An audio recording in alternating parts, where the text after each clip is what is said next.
Yeah. At the ending, there's like 5 people saying Hello? Yeah. Yeah? Do you hear me? You can stand up Yeah. and say, Yes. We just said that. Yeah, we just said that. you're on the Yeah. Welcome. Okay. Welcome to the next highlight of the conference. It's not the last one. Welcome to the keynote of Katja Mayer. Katja Mayer is Elise Richter Fellow at the University of Vienna's Department of Science and Technology Studies, exploring the interface of science, technology, and society, with a particular emphasis on the politics of open science and data infrastructures in the social sciences. Her research spans from research and innovation policy to science diplomacy. With prior experience in the IT industry as visiting fellow at the Carnegie Mellon University, as a research advisor to the president of the European Research Council, and postdoc at the TU Munich's Chair of Computational Social Sciences. She's well versed in the practical and theoretical aspects of her field. Furthermore, she's senior scientist at the Center for Social Innovation, ZSI, in Vienna, and a member of the University of Vienna research platform, Governance of Digital Practices. We are very lucky to have been working together with Katja for, I think, a decade now. Also in the Open Access Network Austria, and her passion for open science and citizen science is one of the things we highly appreciate. So we are very looking forward to your talk, and the floor is yours.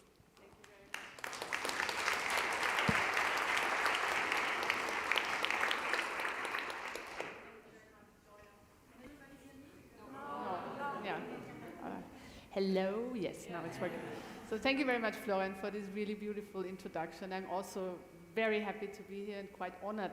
As an STS researcher who is mainly only studying citizen science together with wonderful colleagues who are actually doing it, I'm deeply grateful for the invitation and the opportunity to participate in this wonderful conference, which has already left me with numerous impressions, some of which I aim to explore in my presentation.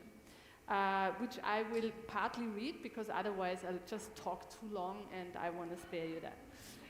A pressing concern put forward also by Shannon yesterday, indeed, is how to support and strengthen science, and especially citizen science, amidst extreme political climates, rampant disinformation, and the worrying inclination of some nations to scale back support for critical sciences.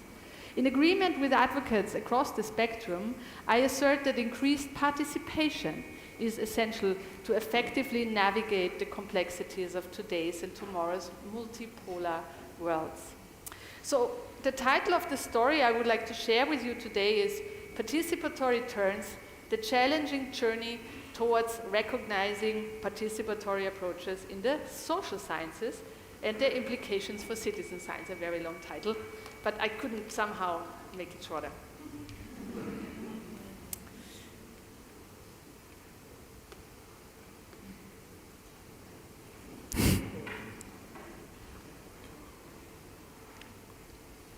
Sorry for that. Somehow this thing doesn't work, but I will just click it from now on. As an STS researcher, I have my focus, as you have already heard, on the social sciences and also sometimes on the humanities, and especially on their powers and how these powers are often paired with their ubiquity, but also invisibility. Social science is everywhere. It's often a social technology. Think about Facebook, taxes, insurances, public health, big data, large language models. But I'm also a social scientist, and for an even longer time a practitioner who uses social scientific methodology, which happens to also be more or less participatory, more or less digital, and more or less open. Okay. So I leave it on. Yeah. So hence, when I came across citizen science for the first time, from the democratization Alan Irwin side, it seemed like a perfect match. I just wondered a bit about the invisibility of the social sciences in citizen science. So there you can see some of the projects that I've been involved, which culminated partly in one publication. Hello to my COESO and COACT friends online. I'm happy that you told me that you're gonna be watching this. This is basically what I want to show you, because we have really tried to also make the social sciences more visible in the citizen sciences. And also Claudia is here somewhere, I know, and some others who have done that also since several years. And this is from where I speak, and I'm very happy to be able to do so today. Participatory turn, right?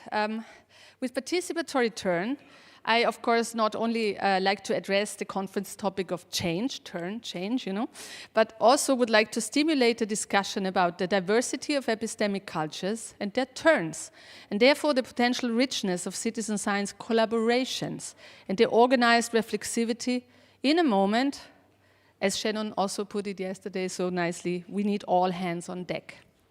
Participatory turn stands for significant shifts in scientific fields and communities towards incorporating more participatory methods and perspectives in research. Such approaches and perspectives emphasize, firstly, the active involvement of individuals and communities and other stakeholders who are subjects of social science research, rather than treating them as passive objects of study.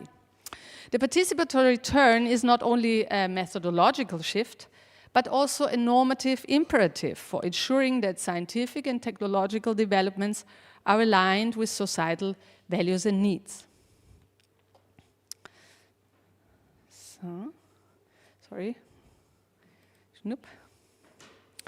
So participatory turns happened many times in history, and this is just a rough selection.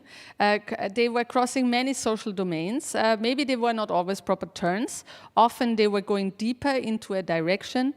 On this slide, I list some of the most important context for our look into the participatory turns in social sciences, and I'm not going to read all of this. I will share the slides. But I guess most of you are anyway familiar with these kind of historical vantage points. I just therefore say a bit about the post-World War times that were really very special in regard to creating a climate or little niches for researchers already trying out participatory experiments because they were interested in studying social cohesion, and they understood how important social cohesion is for the then young democracies in shaping society. And then, of course, the whole movements of decolonization, anti-apartheid movements, all of these played a really important role and called for research practices that respect local knowledge systems and also involve local communities as equal partners. Then, of course, other civil rights movement in the United States, the Black Liberation movement, but also, of course, the women's liberation movement were really important here. And they also helped scientists to give voices to marginalized communities. And then, of course, and we will come back to that, the rise of action research. Action, we'll come back to that. The whole influence of critical theory and the Frankfurt School, and in now nearer times, the development of environmental movements, and of course, the whole package of advancements in qualitative research also linked to the digital revolution, which kind of helped to do not only collect data, but also do much more complicated analysis that would have taken tons of time before.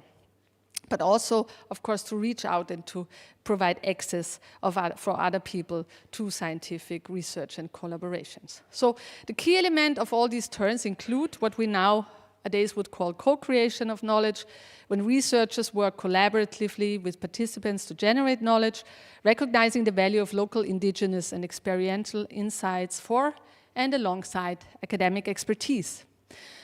Participatory turns, as we have seen, also include the wish for more empowerment of participants, not only by giving them a voice, but also to change their life circumstances. And another important aspect are, of course, ethics and reflexivity, ensuring that the research is conducted with respect, consent, and even more importantly, mutual benefit. In my talk, I plan to examine a few of the multiple and diverse trajectories and temporal aspects of participatory methods and their epistemic politics, using them as a basis to advocate strongly for enhanced collaboration and exchange across the scientific disciplines in citizen science. By conducting a somewhat anecdotal historical review, sorry for that, it's not very systematic, it's also not very scientific with not a lot of methodological rigor, but nevertheless, it does the purpose, as you will see.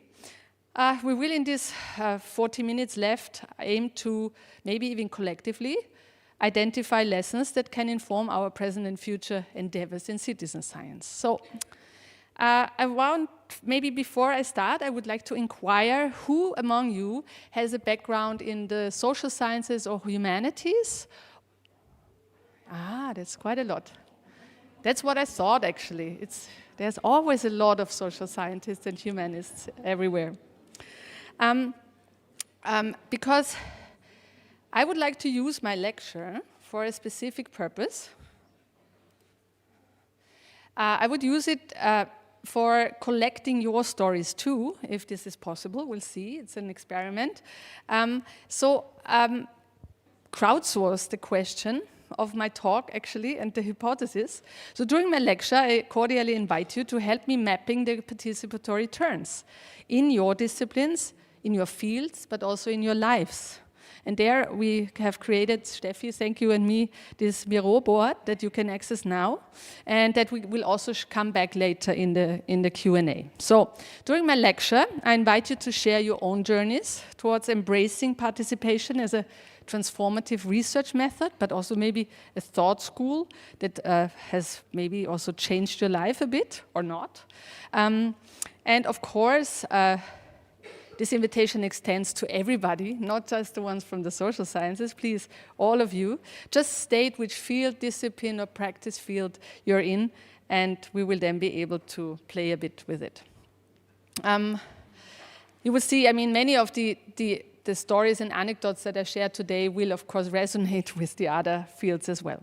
So the idea is that you put on a post-it your name or nickname, or you can do it anonymously, stating the discipline or research field and the evidence of a participatory turn in the history of your field or your life, which could be a method, a discourse, a person, a controversy, whatever.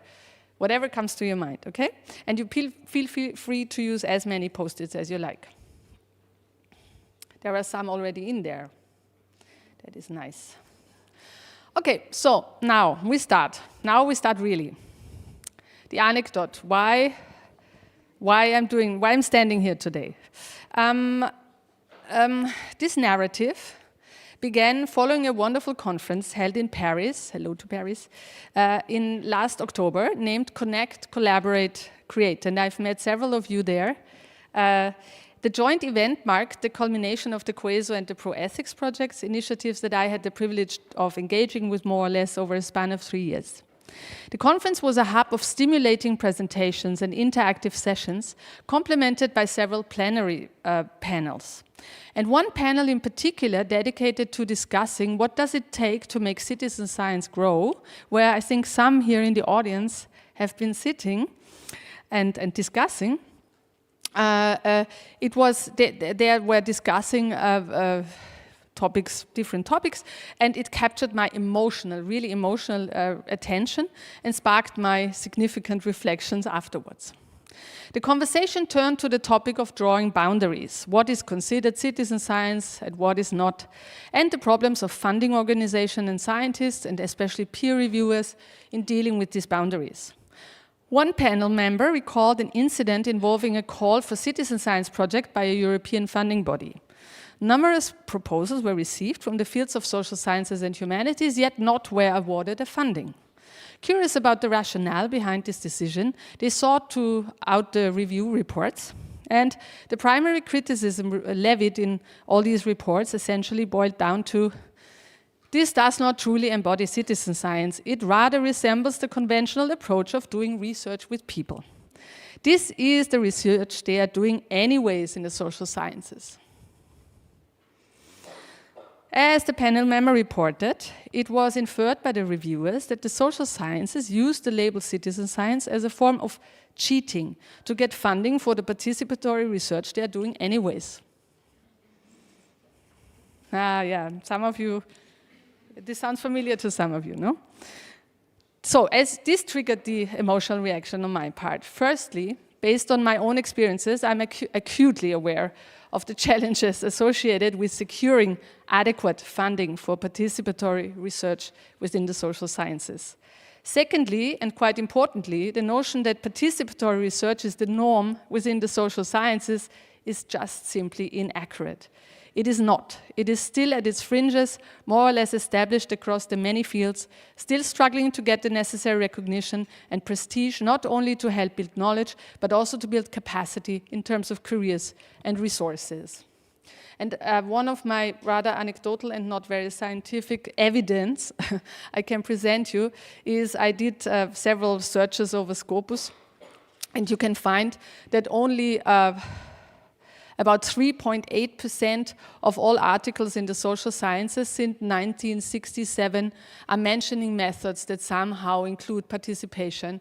And within these are some that we would nowadays not call participatory anymore. So just that you get the idea, what are we dealing at? So the quote of the reviewer shared in Paris also points to the still ongoing problem of boundary work and how to draw the distinctions. What is citizen sciences and what is it not?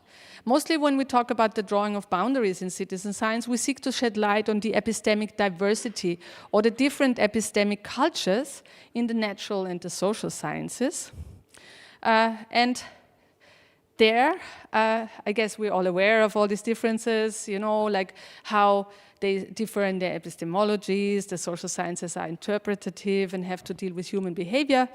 But what is really important, and some of you already know that I always come with this term, but I think it captures very well what the difference actually is this term double hermeneutic, which was termed or labeled by Giddens in the 1980s or even before. This reminds us that social phenomena are always already meaningfully constituted, long before they are professionally analyzed by social scientists. Furthermore, these interpretations can feed back and alter the social world they study, creating a two-way interpretative process between researcher and research subject. And I think this is important to keep in mind, but of course today we don't want to dwell into the demarcation from the natural, technical, life sciences. I would rather like to ask you to take a different path with me, one that is very inward-looking on the one hand, one that goes into the disciplines of the social sciences. It is about recognizing participation as a research approach. And I would like to ask you to draw attention to the many differently powerful epistemic cultures and their values and norms within the social sciences. Because there's much more diversity than just the so-called soft hermeneutic approaches or the strict descriptive quantitative approaches. And we must also learn to understand why certain social scientists want to protect their participatory approaches or do not want them to be overlaid with other terms, such as citizen science.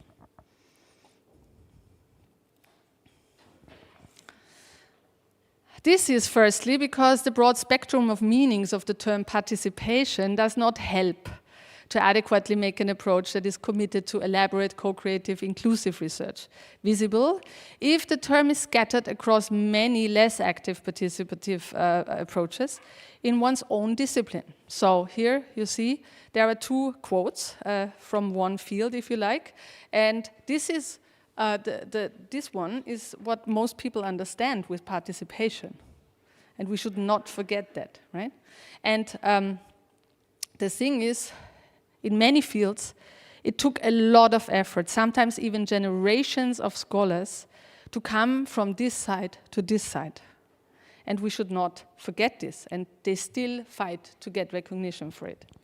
And on the other hand, there is, of course, the problems that come with the whole let's say, complexities that are around participatory approaches, and our experience with researchers who completely reject, for example, the concept of citizen science fits in with this, because they say they are reluctant because they say citizen science stems from a perception that the term is predominantly associated with crowdsourcing, click work, and other online digital stuff. One researcher told me how embarrassingly citizen scientists called their online survey participatory. Some see issues of data quality or exploitation, and again others have problems. Others have problems with the term citizen as it discriminates against non-citizens and shifts the focus too much of the entitlement of residents. And again, others see a too neoliberal agenda, the exploitation of participants and the normative tyranny, as also this beautiful collection book of the early 2000s collected.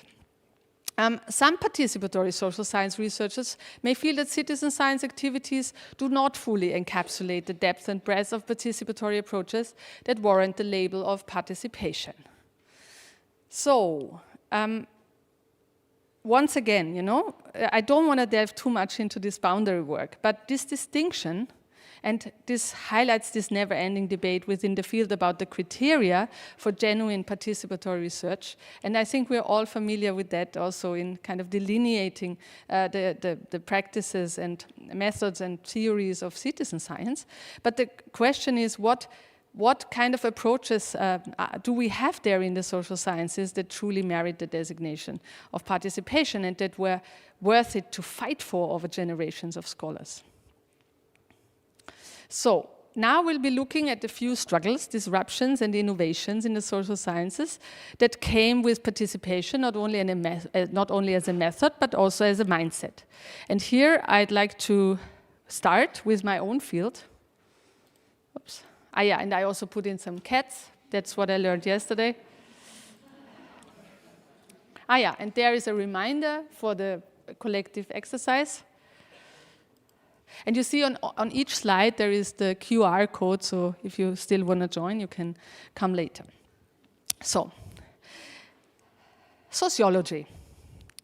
Reflecting my own educational journey in sociology at the University of Vienna in the mid-1990s, I recall that participatory approaches were absolutely peripheral in our studies. These methods didn't feature prominently in the core curriculum, but rather a handful of dedicated lecturers, often those deeply involved in community engagement and typically not in permanent positions, offered courses that intertwined participatory methods with feminist or critical theories. This exposure significantly influenced my perception of participatory practices within the field. I vividly remember the reaction of a professor when I told him that I attend a course on participatory action research with the people doing gender studies. He said, "Action? What do you mean, like in the movies?" Participatory action research is a collaborative approach. I'm pretty sure most of you are familiar with that. That involves researchers and participants as co-researchers working together to identify problems, but also develop solutions and implement changes. And of course, with the aim of empowering communities. It has deep roots in different fields. There's a northern and southern tradition. The northern tradition is sometimes linked to Kurt Lewin, by the way, a social psychologist who worked very early with marginalized communities and kind of fed back their voices into the research process and also worked with them in the field. And the southern tradition is linked to Paulo Freire's pedagogy of the oppressed later. Kurt Lewin was in the 1940s and Paulo Freire was in the 1970s. This pedagogy critiqued the role of research and education as allies of political power and oppression, advocating for active participation of individuals in research or self-improvement. So Freire's ideas were adopted globally to engage underprivileged communities, for example, with support from UNESCO or the World Bank. And in this era, we saw kind of a shift or increase of community-led qualitative research, But even though these approaches were recognized, they were recognized widely outside academia. PAR researchers started to organize, therefore, and network globally because they did not receive the necessary recognition in their institutions at home.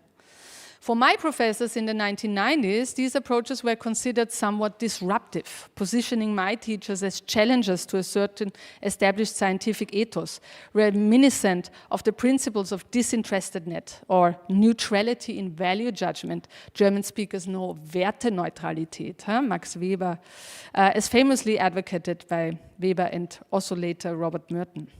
This principle advocated for a clear demarcation between science and ideology, a norm from which participatory methods supposedly diverged, as they were offering a different path that questioned this strict separation or even criticized the normative blind spots in academic sociology.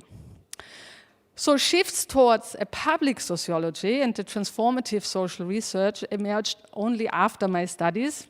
Unfortunate. Sparkling debates on sociology's purpose, the researcher's societal role, and knowledge validation. The participatory turn has stirred controversies over methodological rigor, ethics, and balancing activism with academic objectivity, with critics questioning participatory methods' validity and proponents advocating for the ethical necessity and deeper insights of participatory engagement. So, to explore if and which participatory methods are currently taught in sociology, I searched through sociological curricula, German-speaking world, I have to say, which was already challenging due to the limited accessibility of syllabi and course archives, which as an open science advocate makes me a bit angry. My findings reveal, which again, not very scientific, but reveal that the participatory methods are still rarely included and remain on the periphery of the method spectrum. So this is a list, which is a condensed list of the syllabi that I looked at from the 10 largest German-speaking universities. And you can see there is visual cultures. So there are some things, there is you could do ethnography, a little bit more participatory if you like. So if you want, you can identify participation in the curriculum, but only if you consider the possibility of participatory versions of traditional methods. While other methods listed may be important, I'm not saying they are not, and very useful also for citizen science, they lack a participatory element and are often not taught with a focus on transformative application.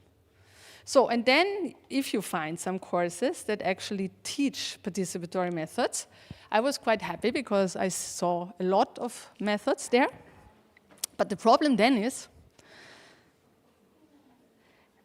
if you find courses, they either focus on one particular method or they try to compress all those methods into 2 or 3 blocks during one semester. So that they can check the participation. And talking to some colleagues, they indicated a preference for developing conventional research skills before introducing participatory approaches, which I can understand. A trend that persists into graduate education, but also means, hence, no participatory methods teaching then either. Another argument that I heard was that the need for more emphasis on objectivity and distance to the field due to the increase of disinformation and what Shannon called yesterday extreme politics. So, concluding from the sociology anecdote, this story leads us to conclude that despite recognition from policy organizations and practitioners, PAR faced challenges in gaining a firm foothold in the sociological canon, as we can still see. 30 years later, 50 years or 60 years later, 90 years later, right? There persists a strong belief that participatory methods compromise the field by failing to maintain the objective distance deemed necessary for research. So now I have a next anecdote for you, or next story, social psychology. Now we move to a bit often too romanticized, vibrant intellectual milieu of Vienna in the 1920s. in the times of cultural modernism, right? So there was a lot of things happening at that time. There was the Vienna Circle advocating for logical empiricism, and also part of the intellectual movement challenging traditional science foundations, alongside, but very differently, for example, the evolving field of social psychology, which was shaped amidst debates on Freudian psychoanalysis. During this period, developmental psychologists like Charlotte Bühler were at the forefront of empirical child development and humanistic psychology studies, emphasizing holistic growth and innovative methods such as the life course approach and crisis experiments. Despite their pioneering contributions, they faced significant obstacles, including skepticism towards their focus on subjective experiences and this kind of idea of holistic development, which diverged very much from the dominant psychoanalytic and behaviorist paradigms of their time. Additionally, Charlotte Bühler, one of Vienna University's first female professors, even later had to flee Nazi occupation, highlighting the challenges faced by these early innovators at that time.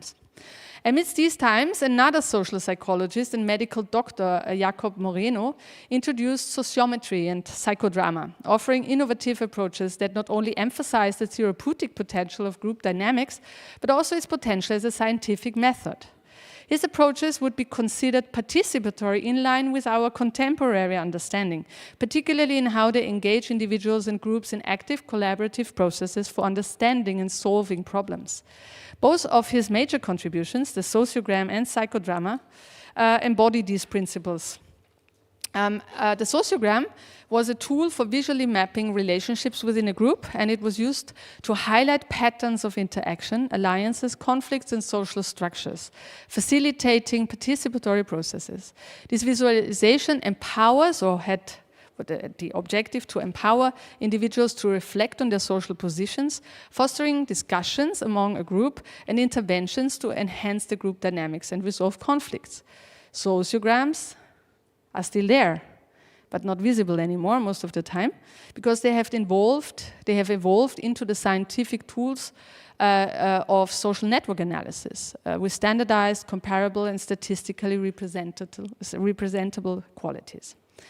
Psychodrama, on the other hand, a therapeutic technique where participants act out their own or peers' experiences, like an early systemic intervention, if you like, involving participants also in collective exploration, but also support processes. But Moreno also developed from the psychodrama a systematic scientific approach to impromptu theater as empirical method for social, psychological, and sociological research.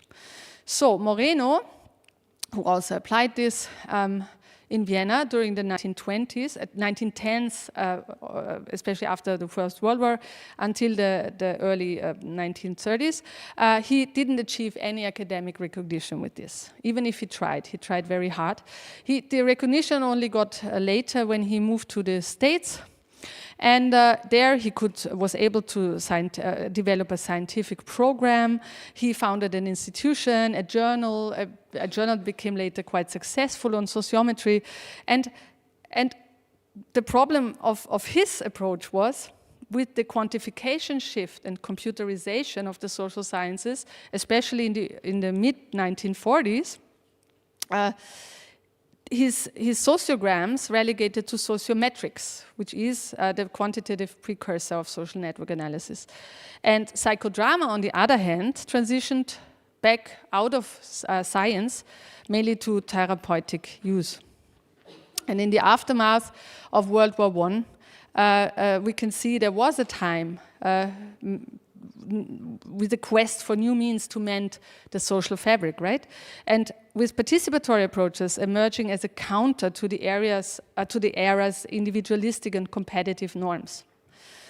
So what are the learnings here? Yeah, the learnings here is that even though there was a time, there was a climate, there was even a supportive group, intellectual climate and group of people, and even though with the move, like fighting off all the obstacles in this time, moving to another country, establishing institutions and so on, the participatory origins of these methodologies got lost somehow or are just still preserved in some little niches. Psychodrama is still there, of course, and also there are some people who still draw network cards together with their research subjects. And now let me come to my last example. I think I should hurry a bit, no? No? I don't see the time. Yeah, but still, no, I should hurry a bit because we still want to look at what you put on the map. So my last example is, and I will run through it a bit, is critical geographic information systems, or the movement of called critical GIS, which I wasn't aware of the term, but Muki was introducing me to it in Paris. Thank you for that. And I kind of found myself in the rabbit hole studying the controversies in this field. But I don't want to spend too much time now on this, unfortunately, but the idea is that I just briefly tell you that in the early 1990s, with the internet revolution, as scholars began to question the often very technocratic assumptions underlying geographic information systems, including, for example, issues of power, inequality, and the objectivity of spatial data. At that time, critical GIS scholars combined insights from critical geography, which already then emphasized the importance of social theory, and the critique of power relations in their spatial analysis, and in combination with the technology of GIS. So I find this quite interesting also as an approach. So this not only came with tools, but also with an important set of questions that would make these tools more socially robust. Relationships of representation was questioned here, power and control, revealing how access to GIS technology can either consolidate or challenge societal power structures, and so forth. And they were also pioneers in scrutinizing data representation and bias. The early critics of big data come from this field. The movement, of course, also wanted to democratize GIS, to make the tools and data accessible. And it has, as all my stories go, of course, had to fight for its existence in most of the institutions that people were working in. Even though it is kind of gaining traction, this is what I've seen, but I'm sure others of you know better.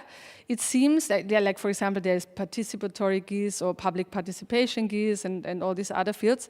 So they have become more mainstream, I have the feeling, but they have journals, conferences, and a lot of recognition, also from outside academia. But there is also struggle to get these things into the curricula, right? And concluding from this story, what we see here in this story is, of course, this clash of techno-solutionism and critical thinking on the other hand, and which way should then guide the epistemic authority, and the more general question, if the development of tools can actually be separated from its social use. So, how long do I have still? 5 minutes? Oh my gosh. Okay.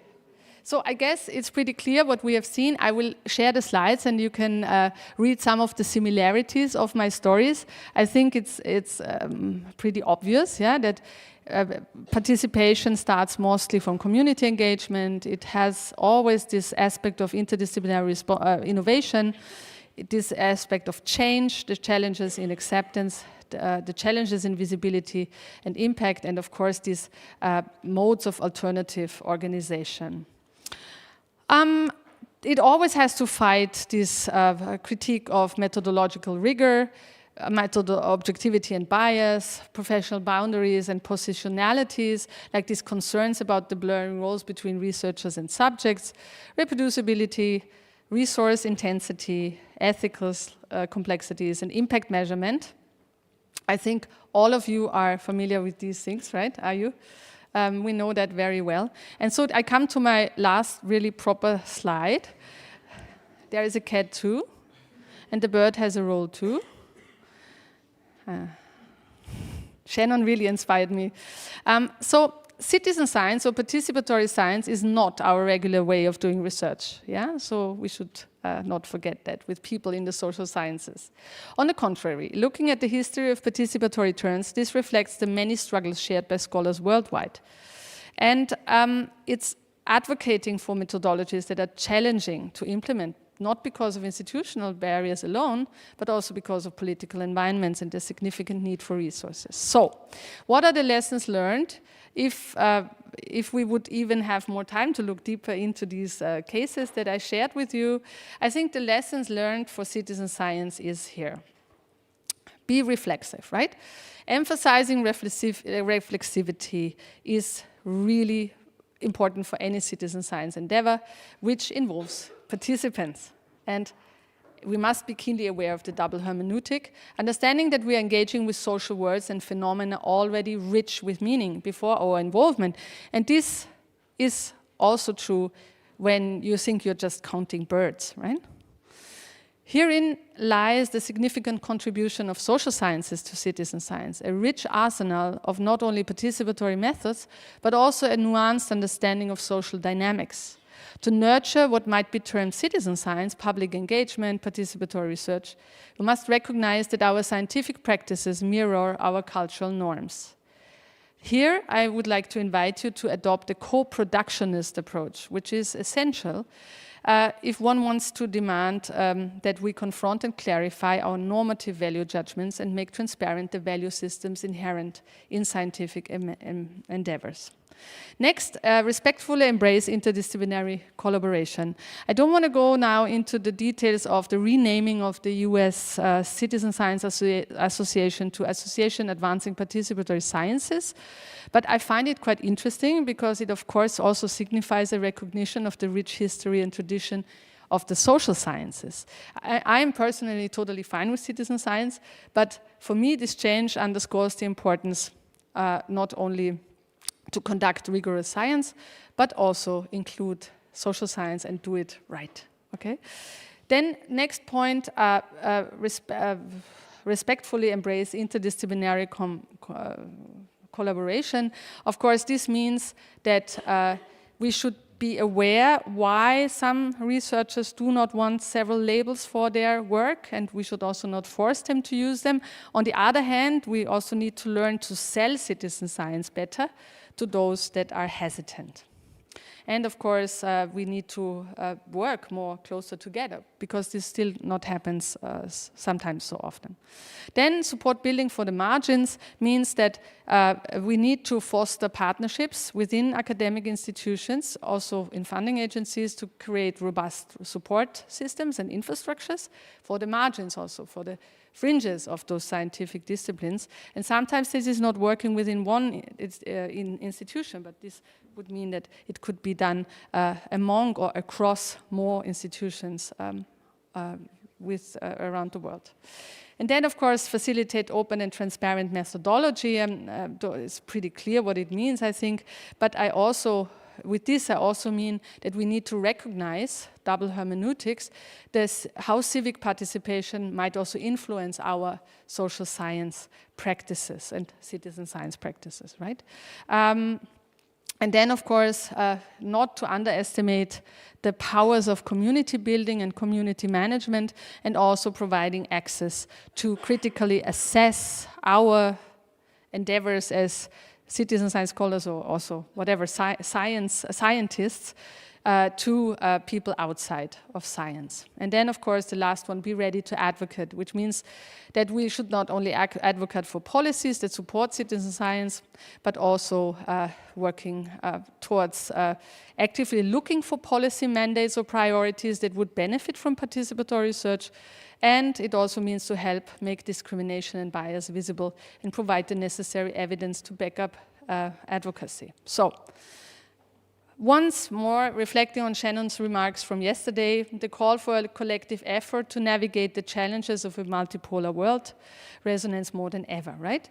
Social sciences, too, should rally in the support of citizen science, I think, steering clear of the pitfalls associated with all these tyrannies and neoliberal approaches. Yet, and I think this is really crucial, a gap remains in the education's ability to adequately equip individuals for participatory research in citizen science. But, as I've learned at these conferences, there are many already working on it, because current educational models fall short in teaching the skills necessary for effective community management, at a critical need in today's climate, for example, of post-truth and increased political polarization. But of course, community management is just one skill that needs to be taught more. So, thank you very much for this exceptional conference, the openness, the positive atmosphere you have cultivated here, really, your attentive participation that so many of you have stayed, and the collaborative spirit that has been so evident throughout this event. Thank you very much. And maybe we can, I don't know if there is still time, we can still look at the map. Yeah? I will try to do this. No, and I have another cat slide, because I want, because we're all in this together. Okay. Ich mach das zu. Und jetzt, oh, jetzt müssen wir dieses Miro, ja, das passt. Jetzt müssen wir es wieder freigeben, oder? Yeah, so there's a lot on there. That's beautiful. I will look at it on my own computer. No, I can't, because I need to reload it, and it's too slow. But thank you very much. What I will do is, let me suggest something, because we're running out of time, right? I will suggest, would we have 1 or 2 comments, time for 1 or 2 comments? Yeah? Because my suggestion would be that I'm going to write up my talk anyway. I'm going to share it. And then also, of course, we share the map. And then let's see what we can get out of it.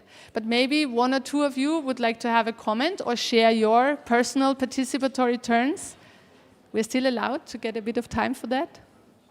First, let me thank you for this very insightful talk. I think you really earned a big applause for that. Thank you.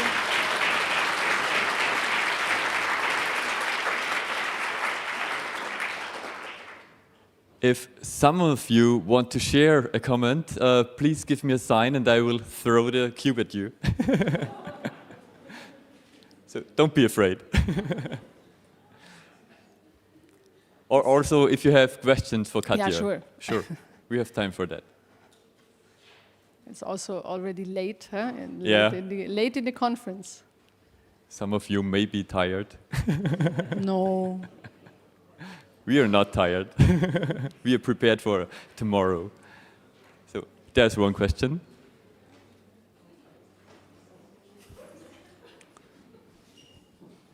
Well, thanks a lot for your interesting presentation. I'd like to come back to one of the observations you made in the very first 5 minutes of your lecture, when you talked about your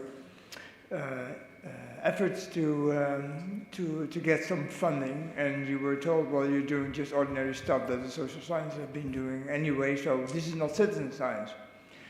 You've been detailing very neatly what's then the difference in all these methodologies and stuff like that.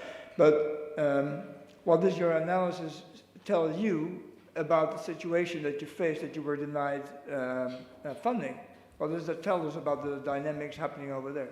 Yeah, so just that there is no misunderstanding, it was of course not my experience, it was somebody telling from another event. But from my own experiences, I've learned that I need to find a language, not only in the proposals, but also in my collaboration with colleagues, that embraces a lot of different epistemic worlds, right? And because, for example, in COACT, we had a partner that was very reluctant of the term citizen science. And I think over the 3 years, we always had to work together with her to kind of explain to her that it's still the perfect place for her, right?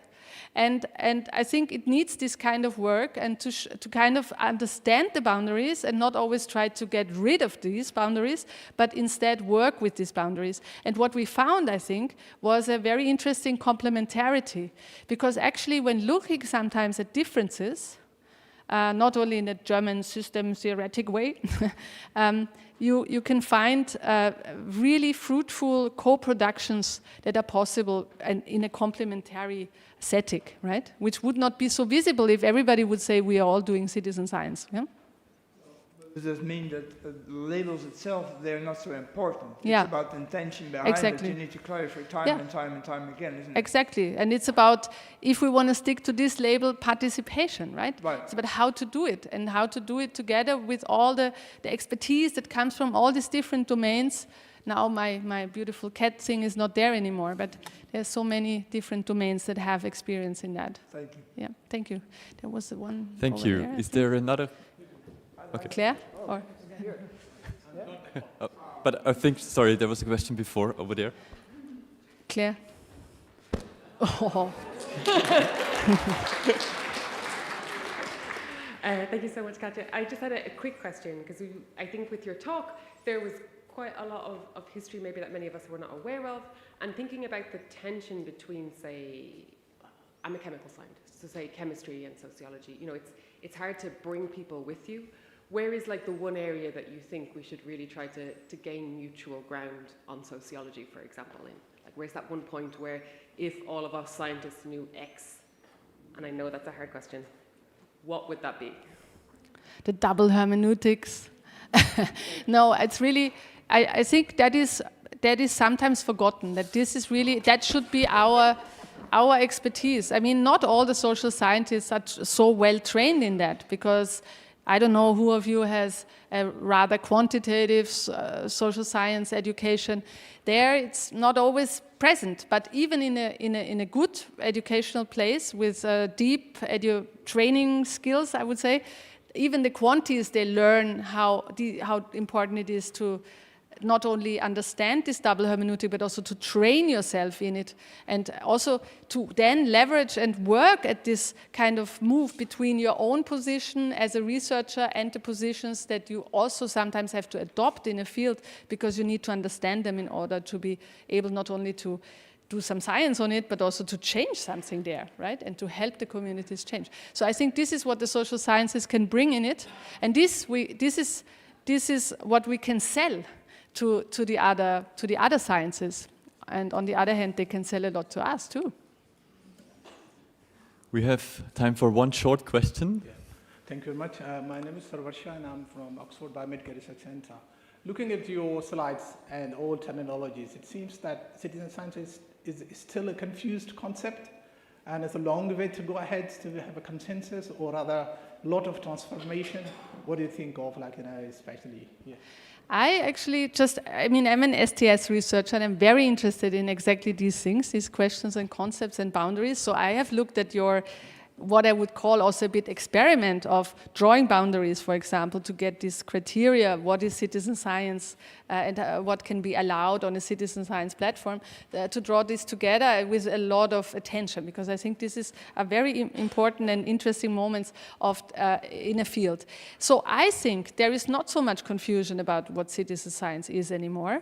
It's just that some people they put too much emphasis on the term science, you know? And if they would engage a bit more with the literature that is there, or the guidelines by funding agencies for the reviewers, yeah, they would be aware that it's not only about the hard sciences in there, but instead it's about all kind of research activities that somehow include participation.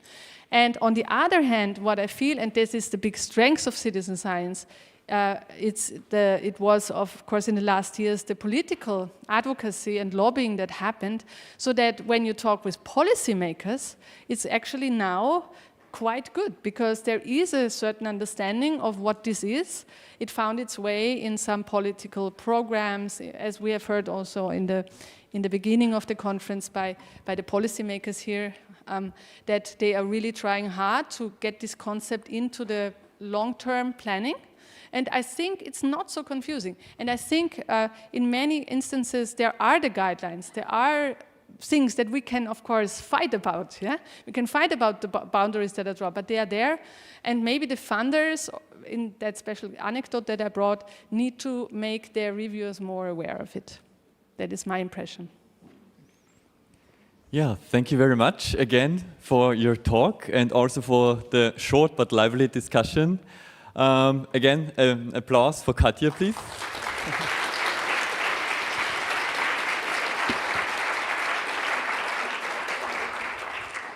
Yeah, and this brings me to a sad part of the conference. We're coming to the farewell. And for this, I would like to invite Dorte and Susanne on stage.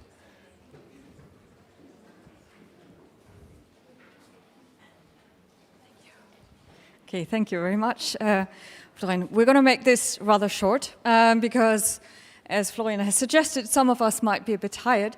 But still, I mean, of course, as chair of ecsa, I would like to thank the BOKU University here for hosting this conference, the Natural History Museum of Vienna, also Österreich forscht, of course, for the wonderful Austrian conference, and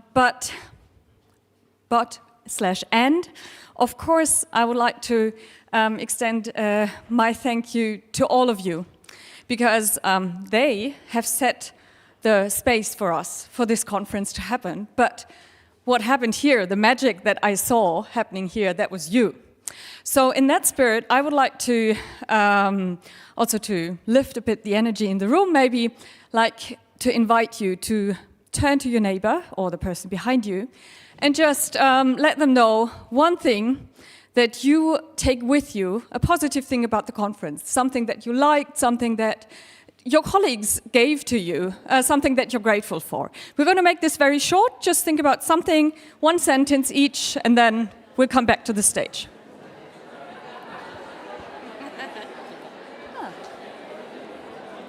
Ich dachte mir, das braucht's jetzt, oder? Ich wäre beinahe eingeschlafen. Ja, sehr gut. Okay, ich danke dir, Dorte. Ja.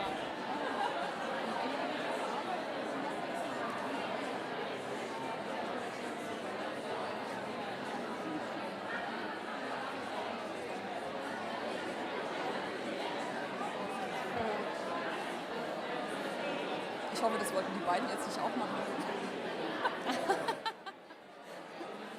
Ach, das kann man auch zweimal machen.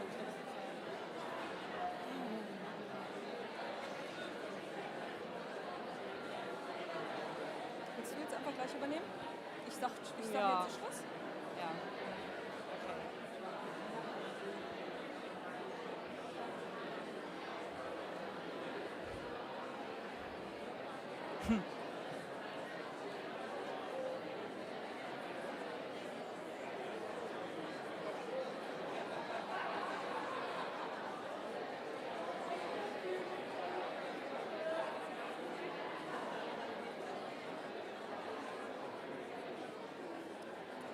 Right.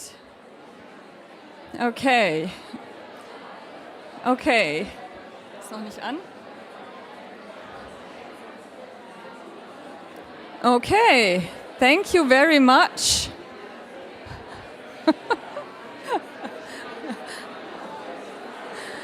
Woo! Yes.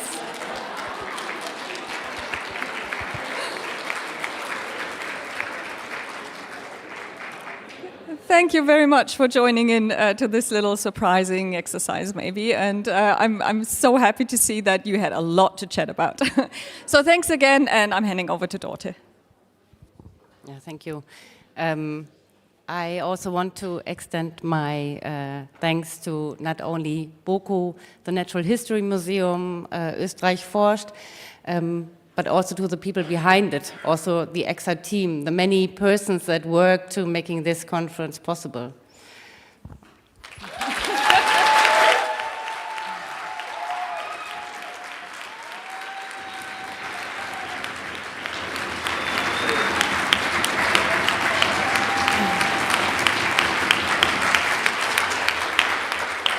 And the most important people, you, the participants, you did such an amazing job in making this conference what it was. Thank you.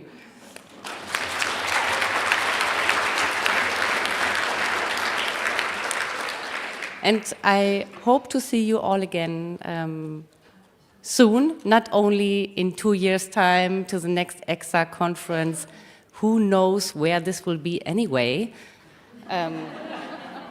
I would like to invite you to become an ecsa member. Then you can join our next annual general meeting on the 26th of April this year, so it's very soon. There you will learn about what ecsa is doing when it's not organizing a conference. You will be able to elect a board, the board of ecsa, and you will learn what the working groups are doing and what they are planning for the next year. This is going to be very interesting. And speaking of working groups, we do have a working group for health, and they are co-organizing, is this the right word? Organizing a conference that is called the Second International Conference on Citizen Science for Health. And this is a save the date. It will happen 6 and 7 of November in 2025. And it will be hosted by the Citizen Science in Zurich.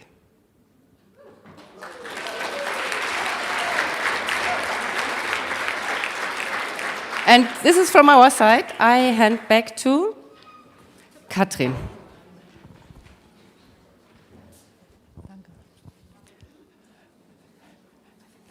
Yeah, thank you. I'm also very grateful to everybody who contributed to this 10-year celebrations.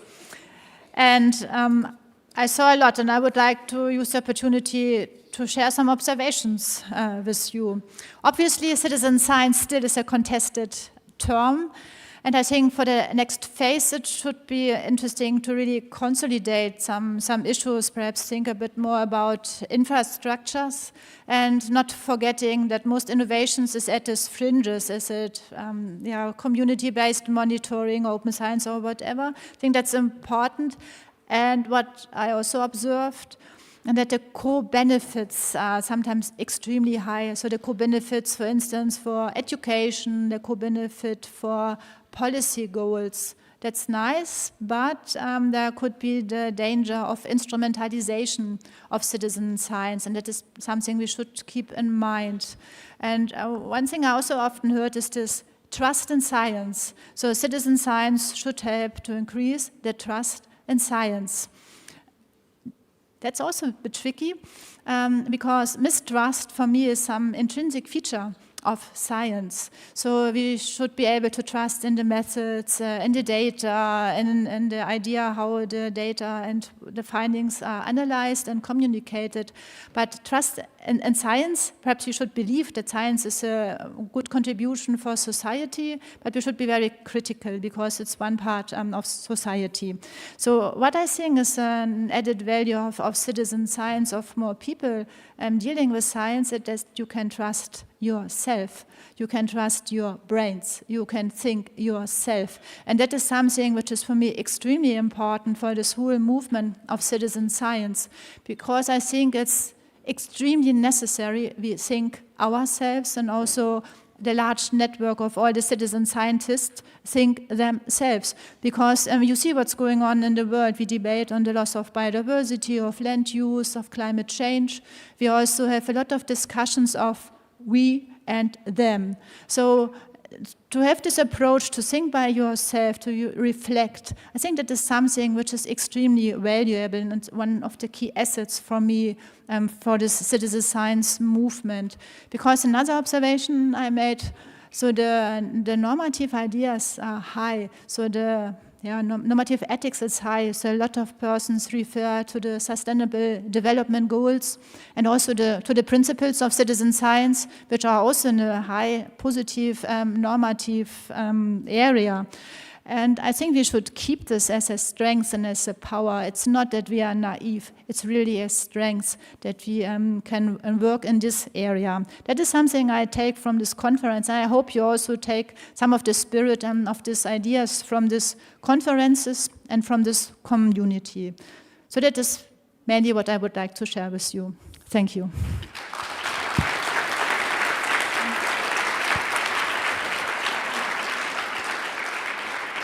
And perhaps more practical, there will be proceedings. I think you received emails, you still will receive emails. You can already start when you go back to write your extended abstract of about max to 1,500 words. And if you would like to come back to the museum, you're very welcome to come tomorrow for the Citizen Science Day. Thanks.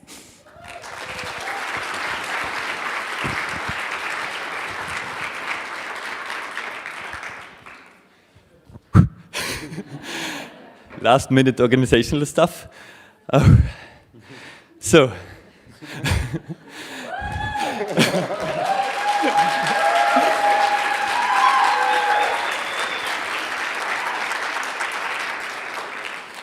yeah, thank you very much.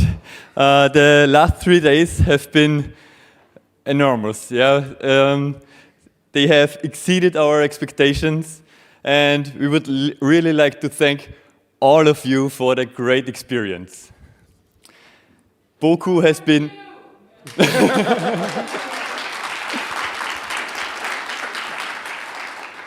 BOKU has been really buzzing with citizen science the last couple of days, and we think the international citizen science community, you, has shown how vibrant, how innovative and relevant citizen science is.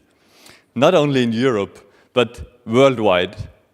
And we have seen how citizen science can induce change, observe change, and reflect change. And including citizen science in research can really be a huge additional benefit when we want to tackle societal challenges. We have seen how people from various backgrounds have come together to co-create new projects between science and society, to learn from each other across disciplines, and to build a community of citizen science enthusiasts.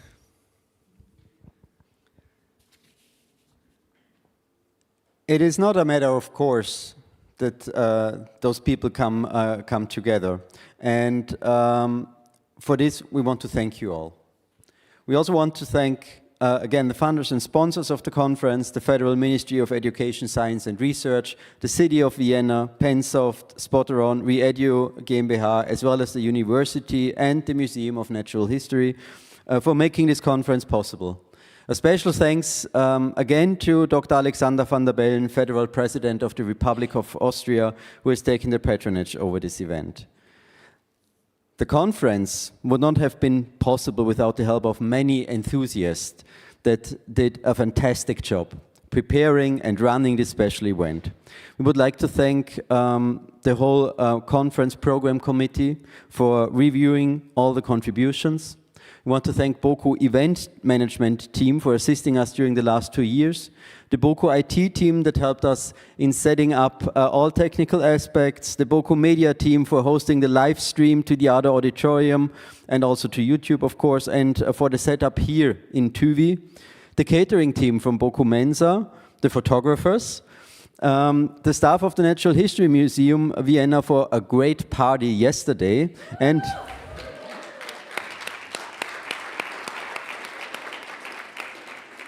and, of course, for the preparation of the Citizen Science Day tomorrow.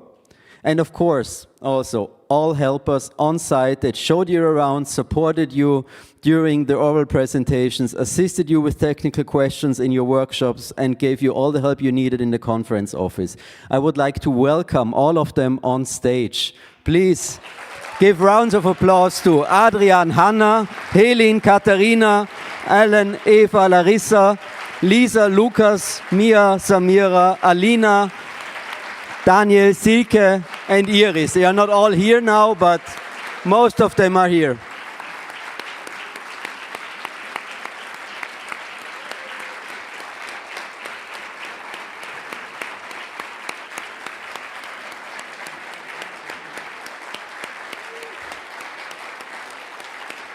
Holst du die Helga bitte zu mir? Hol die Helga zu mir bitte. Ja.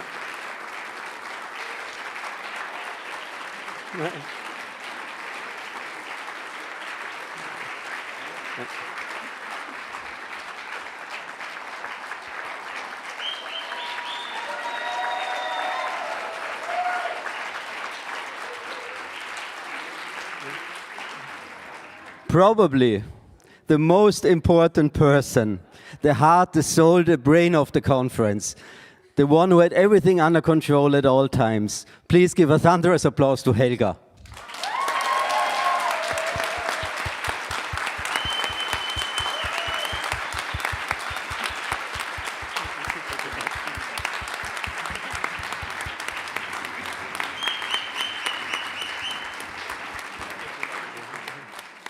But this is not the end. Tomorrow, a fabulous program is waiting for you at the Museum of Natural History, Vienna. And some of you are also going on field trips across the city to experience some citizen science projects. We will, of course, also be in the museum, and we hope to meet many of you again tomorrow when we invite the Viennese public to experience and take part in citizen science. We wish those of you who have to leave today or tomorrow a safe and nice trip back home. We hope you will always think fondly about this conference and leave, as you said in the beginning, inspired and with a smile.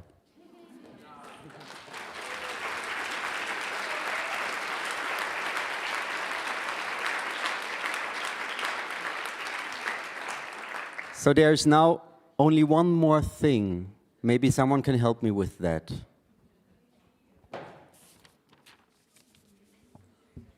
I have to call my colleague Roger.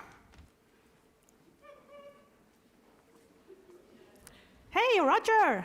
Hi there, Thora. How are you? Are you still at the conference? Oh man, I am. I'm barely still here.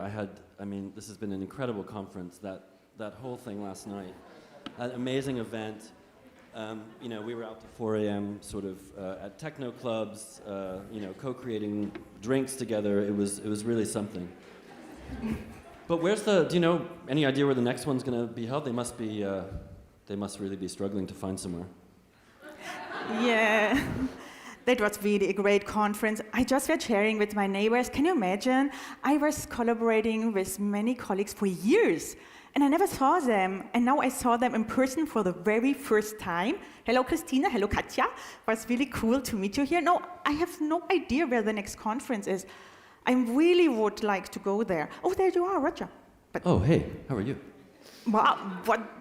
You have to explain me. What are you looking? I was just skiing. You can't really do a conference unless there's sort of snow in winter. Unless, luckily, Austria does have a little bit less. It's a bit warm here in Austria. Yeah. Maybe too warm. But so where have they held it in the past couple of years? Well, let me see. Switzerland, Berlin. Switzerland, Berlin. Vienna. Now Austria. Okay, so the next one's got to be a German-speaking country. Probably. Let's see. Any idea? Uganda? No. Where else do they speak German? Hey, it's a European conference, so maybe European. Yeah, Africa would be great, but let's look in Europe. How about Italy? Italy's an amazing country. There's a lot of Italians there, but there's, amazing food, amazing beaches. Hey, food. Wait. France. Moi, j'aime la France. J'adore la France. But no. No, France, forget it. Hey. 2024, they have the Olympics. There will be completely... Competition. We don't want competition. Yeah. No. Hey, I have an amazing idea. New York. Woohoo! Super cool people. It's basically Europe. Yeah. It's over the Atlantic. It's not technically Europe. It wouldn't work, no. Okay, it's a citizen science conference. Yeah. Sort of talking about citizenship. I don't know, North Korea maybe? Oh, come on, Roger. Get some interesting debates, no? Yeah, it's nice, but no, it's no. No, it's in Asia, no. Thora, I don't know. I'm really bad at making decisions. Me neither. I don't know.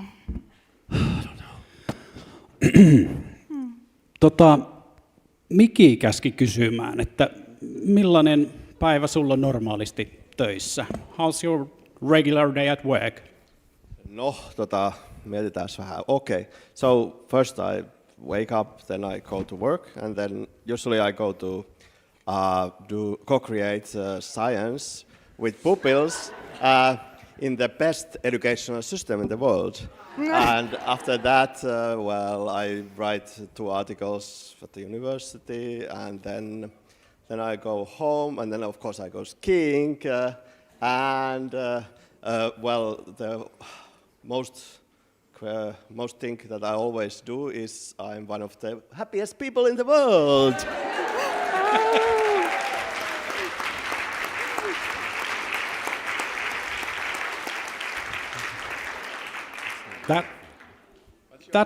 That suits me well. It's roughly the same for me. I usually try to sleep in, but then I eventually wake up quite early to do some bird watching by the lakelands. I like to do some forest hiking before I go to the office. Then I do my thing, Then I come back from there, listening melodic death metal probably. I heat up the sauna, as I do every bloody day, excuse me, and then I dip myself into the snow if it happens to be a winter. Yeah, that's pretty much my day. It makes me happy. Well, you have a great time, that's great, but it doesn't bring us further. Like, where is the next conference? Yeah, we need to have a decision made somewhere. Right. Is there any kind of voting that's been done Oh, or yeah, anything? sure, the global voting. Can I have the envelope, please? Is this Eurovision? Mm-hmm. Vienna has experience Ah, with yeah. Eurovision. Reveal to vote. Okay. Aha. So our 10 points go to... And the winner is... Welcome to the University of Oulu in Northern Finland. We are thrilled and honored to be the next hosts of the European Citizen Science Association Conference in 2026. Oulu is one of the world's northernmost international science universities. We are a global community of about 20,000 people, and we live and work here in the foothills of the Arctic. This is a region that is special, especially enchanting and resourceful, and especially fragile and vulnerable. Our city lies at the gateway to Sapmi, a region at the center of critical debates on environmental and societal sustainability. Oulussa uskomme vahvasti moni- ja poikkitieteisen tutkimuksen voimaan. Kannustamme voimakkaasti tutkijoitamme tekemään mielenkiintoista ja merkityksellistä tutkimusta. Käynnistimme äskettäin 2 laajaa poikkitieteellistä tutkimusohjelmaa, Biodiverse Anthropocene ja Frontiers in Resilience. Näissä 6-vuotisissa 16 miljoonan euron ohjelmissa haetaan yhteiskunnallisia ja ympäristöratkaisuja luontokadon torjuntaan ja ympäristön muutokseen sopeutumiseen. Molemmissa ohjelmissa kansalaistieteellä on erittäin suuri rooli tutkimustiedon tuottamisessa. Olemme vakuuttuneita siitä, että kansalaistiede on kultainen tie kohti oikeudenmukaisempaa, arvostetumpaa ja vaikuttavaa tiedettä. Näemme Euroopan kansalaistieteen yhdistyskonferenssin järjestämisen suurena mahdollisuutena kiinnittää huomiota siihen merkittävään työhön, mitä kansalaistieteen eteen on tehty pohjoisilla ja arktisilla alueilla. Wir haben uns für das Konferenzthema Citizen Science between Center and Periphery entschieden, weil wir hier im Norden wissen, wie wichtig es ist, auf viele verschiedene Stimmen zu hören. Wir hoffen, dass die Teilnehmer mit diesem Thema die Verbindungen der Bürgerwissenschaften zu wichtigen Konzepten wie Diversität, Kultur, Nachhaltigkeit, Geschichte, Bildung, Infrastruktur und Gesundheit berücksichtigen können. Wir werden in die ecsa 2026 sowohl eine arktische als auch eine kulturübergreifende und transnationale nordische Perspektive einbringen. Es wird also eine Konferenz, die einzigartig wird und wirklich gemeinschaftlich und international sein wird. Oulu will be European Capital of Culture in 2026. This is a great reason to have the 2026 ecsa meeting in Oulu too. Our main theme is cultural climate change. We want to reconnect people, nature, art, culture and technology in sustainable and innovative ways. European Capital of Culture is made by the whole community, together with European partners. In our cultural program, there will be participatory citizen science projects. The citizens, civil society and the university scientists will work together and study many aspects of Oulu urban environment. Oulu is a wonderful place to live and to visit, with a unique mix of gorgeous northern nature and exotic cultural life.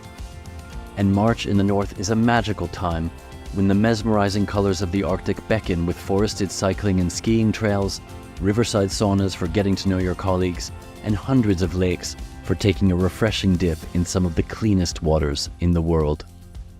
We know that our welcoming, engaged community of citizens and scientists will make the University of Oulu an excellent host for the 2026 conference of the European Citizen Science Association. Te damos la bienvenida a Oulu. Tervetuloa Ouluun. Bienvenue à Oulu. ओलू में आपका स्वागत है. Hjärtligt välkommen till Uleåborg. Pure spohtin Oulu. Willkommen Oulu. Üdvözlünk Ouluba.